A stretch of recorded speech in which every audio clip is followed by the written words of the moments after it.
शादी का शोर थम गया। मानसी ने ससुराल की दहलीज पर कदम रखी ही थी कि सास जेठानी और ननद ने अपने रंग दिखाने शुरू कर दिए। एक तो ससुराल कैसा होता है उसका मिश्र वर्णन मायके में अलग अलग मुंह से सुन लिया था तो थोड़ी डरी हुई थी मानसी, पर मायके का दामन छोड़ नए परिवार को अपनाने के लिए मानसी बहुत उत्सुक थी। सास ससुर की सेवा करूंगी, देवर से हंसी मजाक करूंगी, ननद से दोस्ती करूंगी और जेठानी से अपने सुख दुख बांटूंगी। नए परिवार में दूध में शक्कर सी घुल जाऊंगी। पहले ही दिन मानसी रात को नाइट गाउन पहनकर पानी लेने रसोई में गई तो सासू माँ तपाक से बोली, ये क्या बहू, हमारे यहाँ बेडरूम के बाहर इस तरह के कपड़े पहनकर बहुएं नहीं घुमा करती, आगे से याद रहे। मानसी जी माँ जी कहते झट से रूम में चली गई। बड़ों की बात का मान रखना माँ ने सिखाया था तो चुप रही और शादी की वजह से कितने दिनों की थकी मानसी घोड़े बेचकर सो गई। सुबह 8 बजे नींद खुली तो जल्दी से साड़ी लपेटकर रूम से बाहर निकली। डाइनिंग टेबल पर बैठकर चाय नाश्ता कर रहे घर के सारे लोग मानसी को ऐसे घूर रहे थे मानो मानसी ने 8 बजे उठकर कोई घोर अपराध कर दिया हो। हाथ जोड़कर सबको नमस्ते करते मानसी रसोई में चली गई। इतने में जेठानी रूपा रसोई में आई और बोली, देखो छोटी, इतने सालों से मैंने घर परिवार को संभाला, अब थक चुकी हूँ। तू आ गई है तो मुझे भी अब प्रमोशन मिलना चाहिए। अब तू जाने और घर वाले, मैं आराम करना चाहती हूँ। अब आज तुझे सारे काम समझा देती हूँ, संभाल इस घर की बागडोर। मानसी उदास हो उठी। मायके में इकलौती बेटी थी तो ना कभी जल्दी उठी, ना कोई काम समय पर किया, ना कभी ताने उल्हाने सुने। मानसी सोचने लगी, ये ससुराल है या पुलिस स्टेशन जहाँ गुनहगारों से सख्ती बरती जाती है, ऐसा माहौल है। मानसी के मन शादी और ससुराल की कल्पनाओं के महल ढूंढ रहे थे। कहाँ से शुरू करूं, सोच ही रही थी कि ननद पिंकी की आवाज ने चौंका दिया। छोटी भाभी, मुझे कॉलेज के लिए देर हो रही है, जल्दी से उपमा बना दीजिए। मानसी ने आज तक उपमा सिर्फ खाया था, बनाया नहीं, क्योंकि माँ बाप ने MBA तक पढ़ाया तो बस पढ़ाई पर ही ध्यान दिया। शादी तय होते ही बेसिक दाल चावल सब्जी रोटी ही सीखा था। मानसी ने रूपा से कहा, भाभी आज उपमा सिखा दीजिए, आगे से खुद बना लूंगी।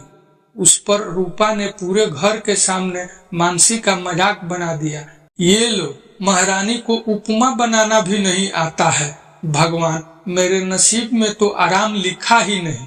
सासू माँ भी तुमकी, अरे रे रे, कैसे माँ बाप हैं। लोगों को इतना भी मान नहीं कि बेटी को ससुराल भेजना होता है। 4 किताब क्या पढ़ लिख ली, मैडम बन गई। घर का काम क्या पूरी जिंदगी सास ही करती रहेगी। मानसी को अपने माँ बाप के बारे में भला बुरा सुनकर बहुत बुरा लगा और सोचने लगी, सासू माँ ने पिंकी को मानो स्वर्ण गुण संपन्न बनाया हो, ऐसे बोल रही है। उनकी बेटी तो 1 नंबर की नकचढ़ी है। मानसी धीरे धीरे ससुराल में एडजस्ट होने की कोशिश कर रही थी। अपनी तरफ से हर किसी को खुश रखने की कोशिश में खुद के प्रति लापरवाह होती जा रही थी। सुबह 6 बजे उठकर देवर और पति का टिफिन बनाना, सबके लिए नाश्ता बनाना, पिंकी के कपड़े इस्त्री करना, सास ससुर को दवाई से लेकर जेठानी के बेटे को पढ़ाने तक की जिम्मेदारी एक अकेली छोटी बहू के सर पर लाद दी गई थी। सुबह से शाम तक मानसी भाभी बहू चाची के नाम की आवाज पर मानसी घूमती रहती थी। एक डर से घिरी, न ठीक से खाना खा पाती थी, न ठीक से सोती थी। नतीजा, मानसी के शरीर में हीमोग्लोबिन की कमी हो गई और कमजोरी की वजह से एक दिन चक्कर खाकर गिर गई। जल्दी से फैमिली डॉक्टर को बुलाया गया, पर इस बात पर भी सासू माँ ताना कसने से ना चुकी। वाह रे, आजकल की नाजुक लड़कियां, 2 काम क्या कर लिए, इतनी कमजोरी आ गई। पर डॉक्टर ने सारे घर वालों को लताड़ कर हिदायत दे दी, अगर मानसी के सर से काम का बोझ हटाया ना गया तो घर में आने वाला नया मेहमान खो दोगे। जी हाँ, मानसी माँ बनने वाली है और हीमोग्लोबिन महज 7% हो गया है। सबके चेहरे पर शर्म और खुशी के दोहरे भाव आ गए। डॉक्टर ने हर्ष को डांट कर कहा, कैसे पति हो? अगर पत्नी की परवाह नहीं कर सकते तो भेज दो मायके। किसी की बेटी पर इतना अत्याचार करते सबको शर्म आनी चाहिए। घर की बहू है, कोई काम वाली नहीं। बहू है तो क्या, घर के सारे कामों की जिम्मेदारी उसी की है। मानसी का वजन 7 किलो कम हो गया, बिल्कुल पीली पड़ गई है। घर वालों को तो नहीं दिखा, क्या तुमको भी नहीं दिखा?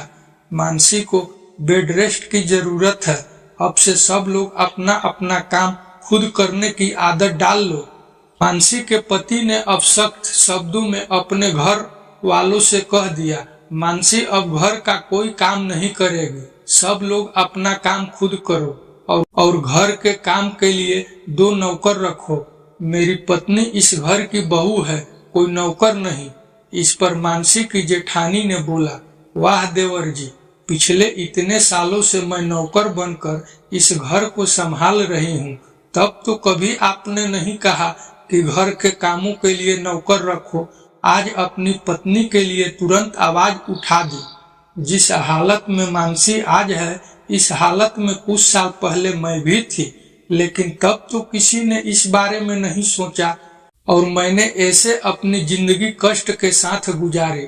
अब अपनी बीबी का दुख आपको तुरंत दिख गया। इस पर देवर ने कहा, यह मेरी नहीं, आपके पति यानी मेरे भैया की गलती है।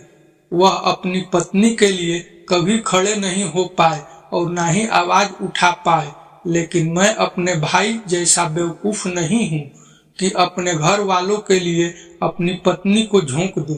मेरी पत्नी इस घर का कोई काम नहीं करेगी। घर में नौकर दाई रखना ही होगा, वरना मैं अपनी पत्नी को लेकर अलग होने के लिए दोबारा कभी नहीं सोचूंगा। यह मेरा आखिरी फैसला है। कहकर देवर अपनी पत्नी के लिए दवाइयां लेने मार्केट चला गया, यह हिदायत देते हुए कि तुम बेड से बिल्कुल नहीं उठोगी। जिसको जो बोलना है बोलने दो, मेरे रहते तुम्हें कुछ भी सोचने की जरूरत नहीं। अपने पति का आश्वासन पाकर मानसी सुकून के साथ सो गई। उधर मानसी की जेठानी अपने पति की ओर खा जाने वाली नजरों से घूर रही थी और वह चुपचाप अपने ऑफिस की ओर निकल रहा था, क्योंकि उसे पता था उसने अपनी पत्नी का भी साथ नहीं दिया है। दोस्तों, अगर आपको यह कहानी पसंद आई हो तो नीचे कमेंट में हमें जरूर बताएं। ऐसी और कहानियों के लिए हमारे चैनल को सब्सक्राइब, वीडियो को लाइक तथा शेयर जरूर करें। अंत तक बने रहने के लिए आपका बहुत बहुत धन्यवाद।